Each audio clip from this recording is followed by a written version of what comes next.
All right, Super Bowl Sunday coming up this week. I feel like we hadn't talked about this story. We were talking about it yesterday, just everything that's been going on with LSU's national championship celebration last week. Devastating news over the weekend of losing basketball icon and superstar Kobe Bryant. And then just kind of basketball season down here in LSU and the Pelicans and Zion. Yeah. But it is Super Sunday coming up this week, and it'll be the Kansas City Chiefs and the San Francisco 49ers, which from a matchup standpoint is really attractive. Booger McFarland, who is kind enough to jump on with us this morning, every week, brought to you by Central Plumbing Company. This is a really intriguing matchup, right, Boog? I mean, these are the best two teams in the NFL. Would you say that's right? Well, yeah, I think you could say that these two teams are playing the best right now at the most important time, and I think it's going to be a really, really good game. Contrasting styles.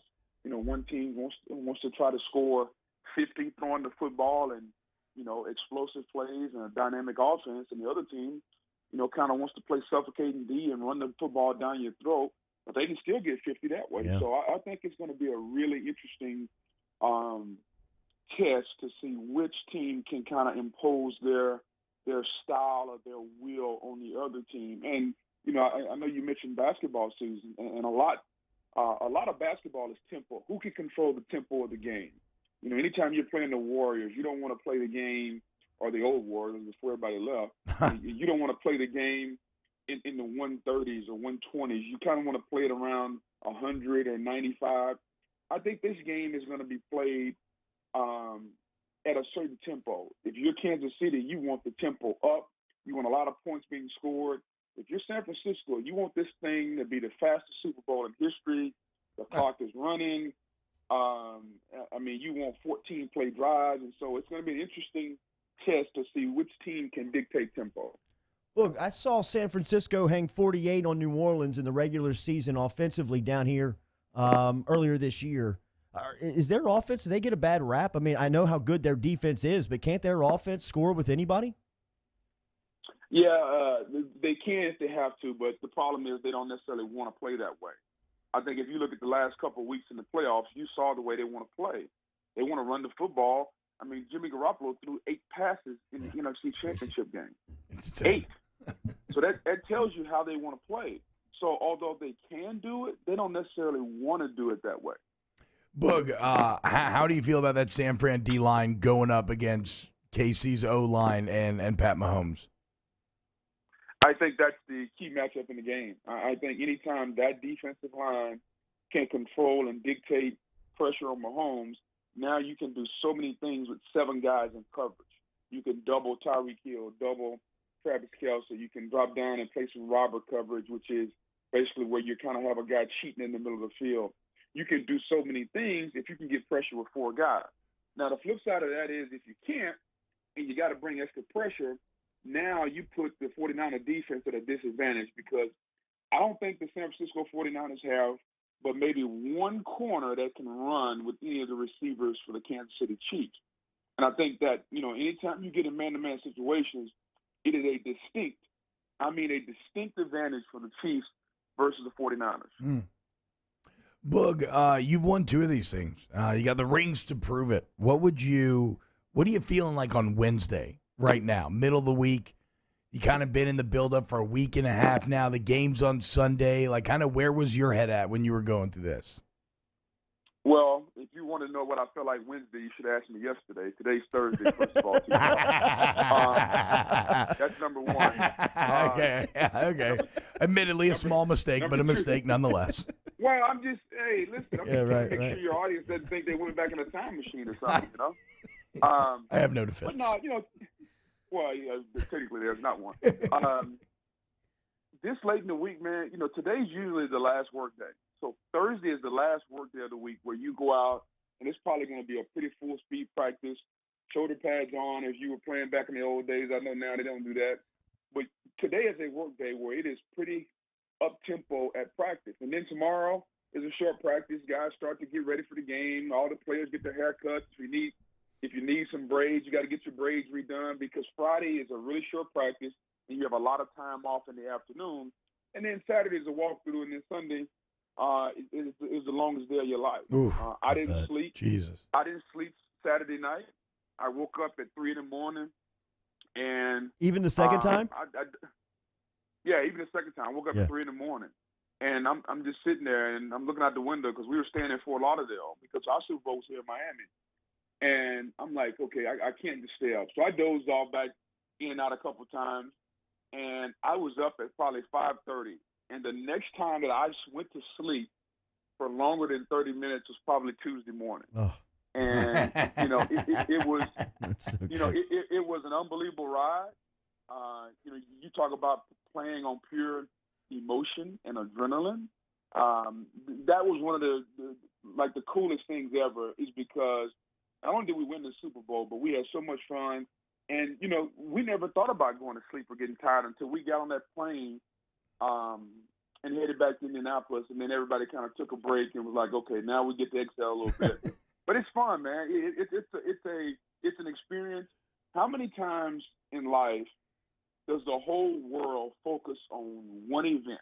Yeah. And I don't mean like just the sporting world. I mean the entire country, whether it's music, because everybody wants to see the halftime show, whether it's sports fans because everybody wants to see the game, whether it's dignitaries from around the world, like everybody focuses on this game, and there's a lot of pressure because they've only named 53 of these so far, 53 champions, and they'll name a 54th on Sunday night. And to be a part of that class and be a part of that category, having won 2 of them is definitely an honor, and we'll welcome number 54 in Sunday night.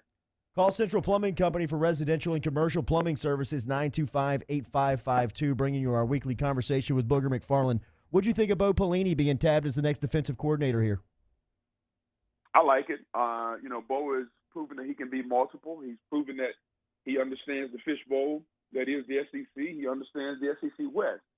He knows what to do with great athletes. He knows what to do with LSU athletes, and to me, that's that's the key. Yeah. Playing defense. I'm not going to minimize it. I'm not trying to minimize it, but playing defense is about taking what players do really, really well, put them in position, and you got to have the right attitude. And to me, more than anything, Bo Pelini's attitude and his track record is going to give him a chance to be successful, and I think he'll do fine. I think the biggest thing a lot of people are waiting on is just to kind of see what they do offensively. Because when you step out of the Stone Ages and you have the most prolific offense in the history of the SEC, like it or not, fans, and not only in Baton Rouge but around the country, are expecting you to be as good, maybe not better, but as good as you were last year, especially breaking in a new quarterback. So the continuity, the consistency, the up-tempo, the short passing game, you got Jamar Chase coming back, Marshall, you got all the young guys coming back. I think everyone is really happy with Bo Pelini, but they're looking forward to seeing what they do offensively as far as passing game, because we know Steve Ensminger is the offensive coordinator, and he'll work with because he loves LSU. He'll definitely be working with someone, and I just want to know, and I think everyone wants to know who that person's going to be. Dwayne Wade said that Kobe Bryant showed his power on Sunday in the news of his death, where he stopped the world. The world stopped. It seemed like everybody was just couldn't move. You had to go to work. You had to call the Pro Bowl. Was that the toughest assignment you've ever had? Yeah, without a doubt, man. Because we are, literally we are 2 minutes from going on air when we get the news, and it's like, okay, so the Pro Bowl is a fun game. Nobody's tackling anybody. It looks like flag football, and so it's meant to be a fun event. So you get in your mind that you got to call a fun event and be ready to laugh and have some fun and do all these different things, and all of a sudden you get this devastating news and you got to change your entire tone. So it was challenging. Hopefully we were able to say the right words and set the tone and have the right feelings to portray how our company felt about Kobe Bryant and the other 8 victims that were in the crash. It's just a horrific event, man, and I hope that as a parent that no one ever has to go through that. Losing a husband, losing a daughter, having to be a widow with 3 other kids. I just feel for Vanessa, and I think everyone around the country could relate and it just made everybody appreciate their family and their time even more. Because oftentimes, what do we always say? Well, that happened to somebody else. It's not going to happen to us. Yeah. Man, that happened to Kobe Bryant. Yeah. And I think it caught everybody's attention. And, oftentimes in tragedy, I was always taught at a young age, man, like even in tragedy, try to find the lesson. And I think that's what the country did. They tried to find the lesson. And the lesson was really simple. Don't take anything for granted. Don't take any time for granted. And if you have someone that you need to say something to, or you have someone in your family you need to love on, man, do those things. Because time is the one thing that no matter how much money you have, no matter how much wealth you've accumulated, you can't buy any more of. And when it's gone, it's gone. Well said, Boog. Booger McFarland every Wednesday here on Off the Bench. I don't know how to transition and ask you that after that great thought, but who do you like on Sunday? 49ers. I think when you go back and you look at offense and defense and what wins championships, the old cliche is defense wins championships. And I thought when the Denver Broncos played the Seattle Seahawks, I was like, man, that's changed. It is now an offensive game. And Seattle beat them 48-6, I think, or something like that, 54-8. It was terrible. It was a butt whooping. Yeah, it was terrible. And I said that night I would never choose the prolific offense over the really good defense. And so I'm going with the really good defense. Yeah, and to your point, it was when the Broncos' defense became beasts that they did end up finishing that and winning the Super Bowl. So I don't hate the logic. Boog, enjoy Super Sunday, man. You were fantastic on the Pro Bowl. I know that was very difficult. I could feel it watching you, man. Thank you for the time. Anytime, fellas.